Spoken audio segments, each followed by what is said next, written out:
لیکن وہ آگ آپ کا ایک بال بھی نہیں جلا سکی۔ تو اس سے ایمان والوں کو اپنا ایمان تازہ کر لینا چاہیے کہ ایمان کہ واقعتاً آگ کے اندر صلاحیت ہے جلانے کی، لیکن وہ جلائے گی جب اللہ کا حکم ہوگا۔ یہ پہلا امتحان تھا ابراہیم علیہ السلام پر۔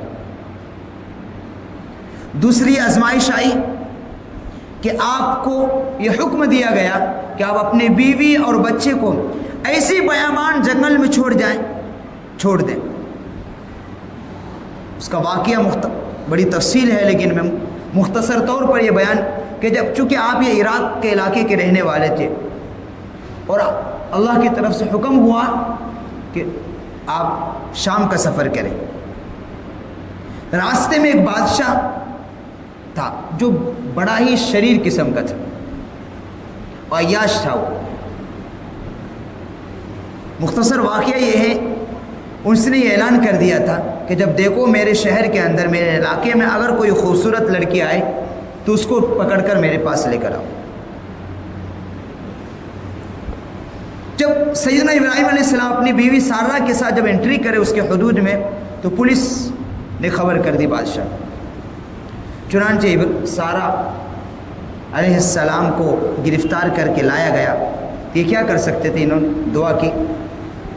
اور جب وہ بادشاہ جب کہ دربار میں آ گئی، اور جب بادشاہ غلط ارادے سے اس کی طرف ہاتھ بڑھایا تو اس کا ہاتھ شل ہو گیا۔ جیسے بڑھاتا فوراً ہاتھ کپ کپی طاری ہو جاتی، اسے فالج کہتے ہیں، فالج کی بیماری ہو گئی اسے۔ وہ سمجھ گئے یہ کوئی عام خاتون نہیں ہے۔ تو اس کی ایک باندی تھی، بعض نے کہا اس کی ایک بیٹی تھی حاجرہ، جس نے پھر بادشاہ نے ابراہیم علیہ السلام سے معافی بھی مانگی اور اپنی وہ باندی یا بیٹی ابراہیم علیہ السلام کو دے دیا کہ آپ اس کو اپنی خدمت میں رکھ لیں۔ تو حاجرہ علیہ السلام کو لے کر اور سارہ کو لے کر آپ مکہ مکرمہ گئی۔ اسی دوران جو ہے بیٹا اسماعیل علیہ السلام بھی پیدا ہوا۔ پیدا ہونے کے بعد اس شیر خوار بچے کو اور بیوی کو ایک بیابان جنگل میں جانے کا، چھوڑ کر آنے کا حکم دیا اللہ نے۔ اب اندازہ لگائیں کہ کوئی جنگل کے اندر تنہا، جہاں کوئی پرندہ نہیں ہے، کہاں پانی کا کوئی سویدھا نہیں، اور وہ آبادی نہیں آس پاس میں، ظاہر سی بات ہے ایک عورت وہ بھی، اور وہ بھی بچے کے ساتھ، اگر کتنا بڑا امتحان تھا ابراہیم علیہ السلام کے لیے۔ چھوڑنے کا حکم دیا، جب چھوڑ کر جانے لگے، اب ذرا دل پر جب وہ بیوی آواز دے رہی ہے کہاں جا رہے آپ مجھے اس جنگل میں چھوڑ کر، تو کیا بھی جواب نہیں دیا۔ دوبارہ پھر یہی آواز لگائی، پھر بھی جواب نہیں دیا۔ جو وہ سمجھ گئے کہ یہ عام نہیں، یہ اللہ کے پیغمبر ہیں۔ جب تیسرا جواب جب انہوں نے بدلا کہ آپ ہمیں اللہ کے حکم سے چھوڑ کر جا رہے ہیں، تو جواب زبان سے نہیں دیا، صرف سر ہلایا، تو سمجھ گئی کہ ٹھیک ہے، جب آپ مجھے اللہ کے حکم سے چھوڑ کر جا رہے ہیں تو آپ بخوشی جائیں، اور مجھے اللہ ضائع کرنے والے نہیں۔ اس گھنا جنگل میں بیاباں میں ایک بچہ ہے جو شیر خوار بچہ ہے، دودھ پیتا بچہ، جو سیدنا اسماعیل علیہ السلام ہے، اور ان کی والدہ حضرت حاجرہ چھوڑ کر چلے گئے۔ جب بالکل بچہ اور بیوی بالکل اپنی نگاہوں سے اوجھل ہو گئے تو ابراہیم علیہ السلام نے اللہ سے دعا کی، یا اللہ یہاں کسی چیز کی بھی سویدھا نہیں ہے، اللہ یہاں پھل کی، پانی کی، اور جو انسانی ضروریات کی جتنی چیزیں ہیں وہ سب عطا فرما۔ اللہ تبارک و تعالیٰ نے ابراہیم علیہ السلام کی دعا کو قبول فرمایا۔ وہ مکہ جب حاجرہ علیہ السلام کو جس جگہ پر چھوڑا تھا بالکل بیاباں جنگل تھا، لیکن ابراہیم علیہ السلام کی دعا کی برکت سے آج وہ جتنی فراوانی ہے اور دنیا کے سارے فروٹ وہاں ملتے ہیں جو شاید کسی اور کنٹری کے اندر نہیں۔ ابراہیم علیہ السلام نے دعائیں کی، پھل کے لیے دعائیں کی، وہاں پانی کے لیے دعائیں کی۔ جب پیاس لگی اسماعیل علیہ السلام کو تو حاجرہ دوڑی صفا سے مروہ، مروہ سے صفا، 7 چکر لگائی ہیں، جس کو آج حج کرنے والوں پر اس سعی کو کرنا حاجی پر واجب قرار دیا. اگر کوئی اس صفا اور مروہ کی اگر سعی نہیں کرتا ہے، چھوڑ دیتا ہے، تو اس پر دم واجب ہے. تو حاجرہ نے اپنے بچے اسماعیل علیہ السلام کی پانی کے تلاش میں انہوں نے دوڑ لگایا تھا. یہ ادا اللہ کو اتنا پسند آیا کہ قیامت تک آنے والے انسانوں کے لیے اس کو جاری فرما دیا اس عبادت کو، اور اس کو کرنا حاجی پر واجب قرار دیا. جب 7 چکر لگانے کے بعد جب بچے کی طرف نظر دوڑی تو دیکھا کہ وہاں پانی ابل رہا. دوڑتی ہوئی آئی اور اس کو وہاں پتھر وغیرہ سے اس کا گولا بنایا. اب دیکھیں گے جیسے کنویں کو دیکھے ہوں گے، مینڈا بنایا اور کہا زمزم. زمزم کا اصل میں لفظی ترجمہ اس کا ہے رک جا. تو کہا یعنی ٹھہر جا. چونکہ ظاہر سی بات زیادہ پانی ہوتا تو پوری آبادی پانی سے بھر جاتی. تو انہوں نے اس کو پانی سے، اس کو پتھر سے اس کو مینڈا بنایا، مینڈ کی شکل بنایا، پانی روکنے کی شکل بنائی اور کہا زمزم یعنی پانی کو رک جا. تو ٹھہر گئے. تو اللہ تبارک و تعالیٰ نے اسماعیل علیہ السلام کی ایڑی کے ذریعے سے، بلکہ یہاں تک آتا ہے فرشتے آیا، انہوں نے پر مارا، وہاں سے اللہ تبارک و تعالیٰ نے زمین سے زمزم کا پانی جاری فرما دیا. اور زمزم کے پانی کے متعلق آپ نے سنا ہوگا کہ جو آدمی جس نیت سے پیتا ہے اس کو وہی فائدہ نصیب ہو جاتا ہے. زمزم کا پانی انسان جس نیت سے پیے اللہ تبارک و تعالیٰ وہی نیت وہی اس کو فائدہ عطا فرما دیتے ہیں. یہ تاثیر ہے. اور آج سے نہیں، کتنے ہزاروں سال سے انسان زمزم کا پانی استعمال کرتا، پوری دنیا کے اندر جا رہا ہے، لیکن آپ ایسا نہیں سنا ہوگا کہ کوئی وہاں پانی میں قلت آ دے. ابراہیم علیہ السلام کی دعا تھی جو انہوں نے اس بیاباں جنگل میں، جہاں بالکل بیاباں جنگل تھا، کچھ نہیں تھا وہاں، لیکن اللہ تبارک و تعالیٰ نے اپنے نبی کی برکت سے زمزم کے پانی کا چشمے بھی جاری فرمایا اور اس بیاباں جنگل کو دنیا کی سب سے مقدس جگہ بنا دی کہ پوری دنیا سے لوگ آتے ہیں اور پوری دنیا کا سامان اس جگہ پر ملتا ہے جو آپ کو اس کے علاوہ کسی بھی کنٹری کے اندر نہیں ملے گا، جتنی فراوانی کے ساتھ. اس لیے کہ حج کے موسم پر پوری دنیا کے لوگ آتے ہیں اور پوری دنیا کا سامان وہاں آتا ہے اور وہاں سے پوری دنیا کا سامان پوری دنیا میں جاتا ہے. یہ دوسرا امتحان تھا ابراہیم علیہ السلام پر کہ ایک بیاباں جنگل میں اپنی بیوی اور بچے کو چھوڑنے کا اللہ نے حکم دیا، جو کمزور انسان والا نہیں کر سکتا، چونکہ وہ اللہ کے پیغمبر تھے. انہوں نے اس امتحان میں بھی 100% کامیاب ہو گئے. پھر تیسرا امتحان آیا کہ جب وہی بچہ جب 10 سال 12 سال کی عمر کو ہوا تو اللہ تبارک و تعالیٰ نے خواب کے ذریعے سے حکم دیا کہ اپنے بیٹے کو میرے راستے میں قربان کرو. اب اندازہ لگائیے کہ ایک آدمی جو تمنا کرتے کرتے 80-82 سال کی عمر میں پہنچ گیا ہو، اور عام طور پر 80-82 سال کی عمر میں اولادیں نہیں ہوتی، عام آدم اکا دکا اگر آپ واقعہ سنیں گے تو اس سے کوئی استدلال نہیں کیا جاتا. عام طور پر 80 سال کی عمر میں نہیں ہوتی. 50 سال میں عورت جو ہوتی ہے عام طور پر اس کو حیضانہ بن ہو جاتا. عورت بھی 50 زیادہ 50-55 سال میں وہ بھی کر جاتی. اور عورت کا بھی، مرد کا بھی مادہ زیادہ 60 سال، اب تو 60 سال بھی نہیں جا رہے. تو عام طور پر 80 سال میں اس زمانے میں نہیں ہوتی تھی. لیکن اللہ تبارک و تعالیٰ نے ان کی دعاؤں کی برکت سے 80 سال کی عمر میں ایک اولاد عطا فرمایا. اب بتائیے اس اولاد کی محبت دلوں کے اندر کتنی ہو. عام طور پر جب بچہ چھوٹا ہوتا ہے تو فطری طور پر ایک ماں باپ کو محبت ہوتی ہے، فطری چیز یہ انسانی فطرت ہے. اور وہ بھی 80 سال کی تمناؤں کے بعد جب اولاد آتا ہو اس کی محبت کتنی ہوگی. اور پھر جب وہ اولاد اپنے باپ کے ہاتھ بڑھانے کے قابل ہو اور پھر اللہ تبارک و تعالیٰ کی طرف سے حکم ہو کہ اس بچے کو میرے راستے میں قربان کرو. اب دل پر ذرا ہاتھ رکھ کر کریے کہ کتنا بڑا امتحان تھا. تو چونکہ وہ آج کی طرح کمزور مسلمان نہیں تھے تو مکر جاتے. ہم لوگ بہانے نکالتے، تدبیریں بناتے، لیکن فوراً آمادہ ہو. اور آمادہ ہونے کے بعد، اور بچہ بھی چونکہ نبی تھا، ان کو بتایا کہ بیٹا تمہاری کیا رائے ہے. مجھے اللہ تبارک و تعالیٰ کی طرف سے خواب، چونکہ نبی کا خواب وہ حکم ہوتا ہے، ہم لوگوں کی طرح نہیں.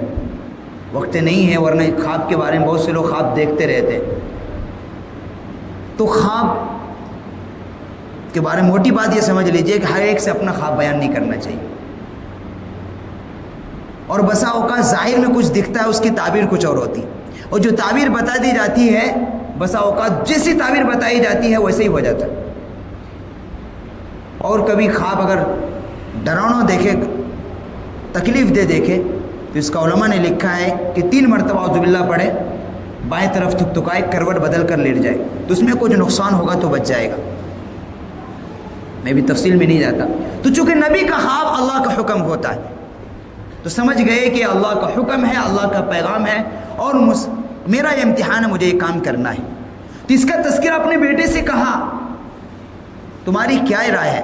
مطلب یہ ہے کہ اگر تم آسانی سے مانتے ہو تو ٹھیک ہے، نہیں مانو گے تو مجھے تو اللہ کا حکم پورا کرنا، تو بھی زبردستی تمہیں اللہ کے راستے میں قربان کرنی.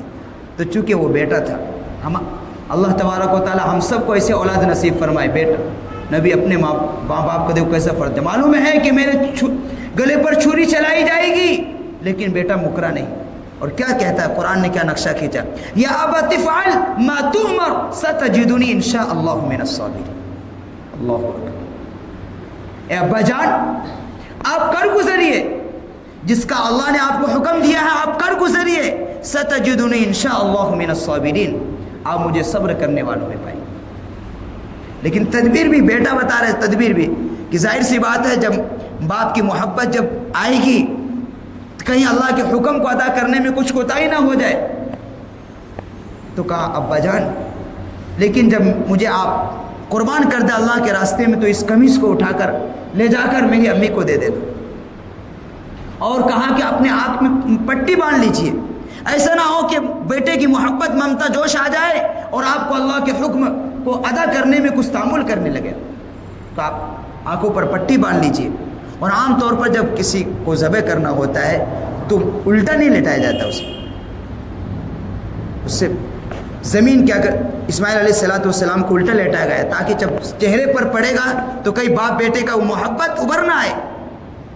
تو اللہ کے کرشمے دیکھو، فرشتے جب دیکھے ہوں گے اس منظر کو تو فرشتے بھی حق کرو کیا ہو رہا ہے، اس زمین کے نیچے کیا ہو رہا ہے. چونکہ اللہ کو امتحان لینا تھا اپنے نبی کا، الٹا لٹا دیا گیا. ابراہیم علیہ السلام چھری لے کر تیار ہیں اور چلا رہے ہیں. اللہ فرشتوں نے چونکہ آنکھ پر پٹی بندھی ہوئی ہے، اسماعیل علیہ السلام کو ہٹایا گیا، جنت سے ایک مینڈا لگایا اور اس پر وہ چھری چلی.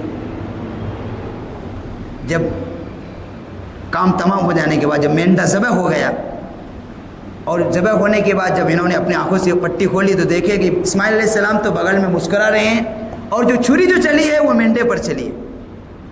تو اللہ تبارک و تعالیٰ کو یہ بھی ادا پسند آیا اور قیامت تک آنے والے کے لیے اس امت کے لیے اس ادا کو قبول کر لیا جس کے ہمیں اور آپ بقرعید میں قربانی کرتے ہیں. یہ ابراہیم علیہ السلام کے انہوں نے بیٹے کی قربانی دی، لیکن اللہ تبارک و تعالیٰ نے چونکہ اپنے نبی کا امتحان لینا تھا، یہ 3 سخت آزمائش آئی. پہلا آپ کو 10 سال کی عمر میں آپ کے باپ نے آپ کو گھر سے نکال دیا. دوسرا بادشاہ نے آپ کو آگ میں ڈالا، لیکن اللہ تبارک و تعالیٰ نے اپنے دستے قدرت سے اس آگ کو ایئر کنڈیشن بنا دیا، وہ بال آپ کا ایک بال بھی نہیں جلا پائی. دوسرا امتحان کہ آپ کو بیوی اور بچے کو ایک بیابان جنگل میں چھوڑنے کا حکم دیا. تیسرا امتحان یہ تھا کہ آپ کو بچے کو اللہ کے راستے میں قربان کرنے. یہ تینوں امتحان اتنے بڑے قرآن نے خود کہا ہے کہ یہ جو آزمائش ہے یہ بڑا آزمائش تھا. ان ھذا لہو البلاء المبین. یہ جو اللہ تبارک و تعالیٰ نے اپنے نبی سیدنا ابراہیم علیہ السلام کی آزمائش کی، امتحان کی، اللہ خود کہہ رہا ہے یہ بڑے امتحان تھے. اور جب امتحان میں کامیاب ہو گئے، 100% کامیاب ہو گئے، تو اللہ تبارک و تعالیٰ نے ان کو امام الانبیاء کا لقب بھی دیا. یعنی ابراہیم علیہ السلام کی نسل میں ہمارے نبی ہیں، اور اللہ کے نبی نے تو فرمایا تو میں تو ابراہیم علیہ السلام کی دعاؤں کے قبولیت کے نتیجے میں آیا ہوں. اور آپ کی ہی نسل میں تقریباً 300 انبیاء کرام آئے.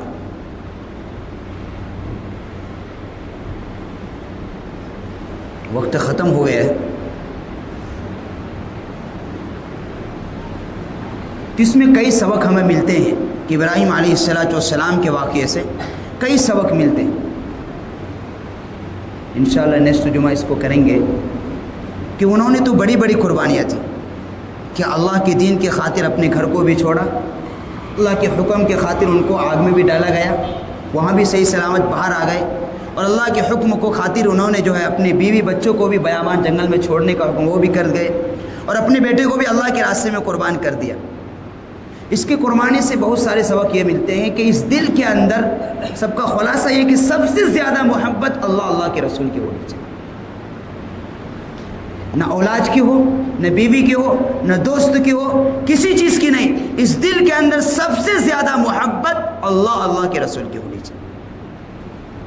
جب اس محبت میں کمی آتی ہے پھر انسان کو آزمایا جائے گا، چونکہ ہم نے اللہ کو مان لیا ہے، رسول کو مان لیا ہے، تو اس محبت میں کمی نہیں۔ جب محبت میں کمی آ جاتی ہے تو پھر اللہ آزماتا ہے،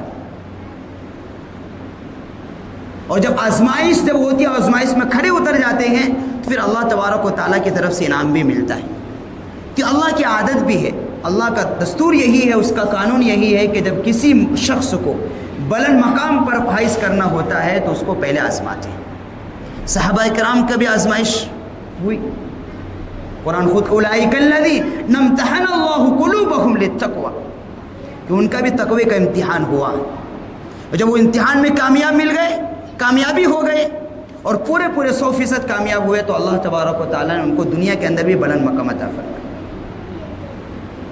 تو یہ اللہ کی عادت ہے کہ ہم چونکہ ایمان والے ہیں، ہم آزمایا جائے گا تو ہمیں ہر حال میں اللہ کے دامن کو مضبوط پکڑتے رہنا چاہیے۔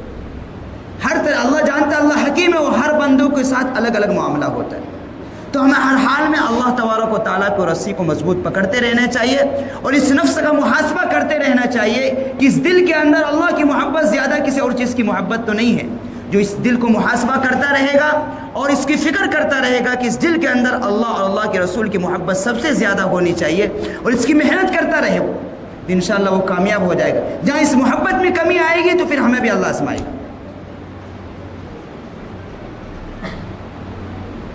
تو اللہ تبارک و تعالیٰ سے دعا ہے کہ اللہ رب العزت ہم سب کو صحیح معنوں میں پکا سچا مسلمان بن کر زندگی گزارنے کی توفیق نصیب فرمائے۔ اور سیدنا ابراہیم علیہ السلام نے تو بڑی بڑی قربانیاں دی، اور ان کی محبت کے اعلیٰ مثال انہوں نے قائم کر دی، اور خلیل اللہ کا لقب، جو اللہ کا خلیل کا معنی آتے دوست، اللہ کا دوست، انہوں اللہ کی دوستی کا بھی حق ادا، اور اللہ نے بھی اپنے دوست کا حق ادا کر دیا کہ ہر موقع پر اللہ تبارک و تعالیٰ ان کی مدد فرمائی۔ اللہ تبارک و تعالیٰ ان کے صدقے میں ہمیں بھی جو ہے اللہ رب العزت اپنی محبت سے ہمارے سینے کو لبریز فرمائے، اور اللہ کے نبی صلی اللہ علیہ وسلم کے ایک سنتوں پر عمل کرنے والا بنائے۔ وآخر دعوانا الحمدللہ رب العالمین۔ جو ہے سنت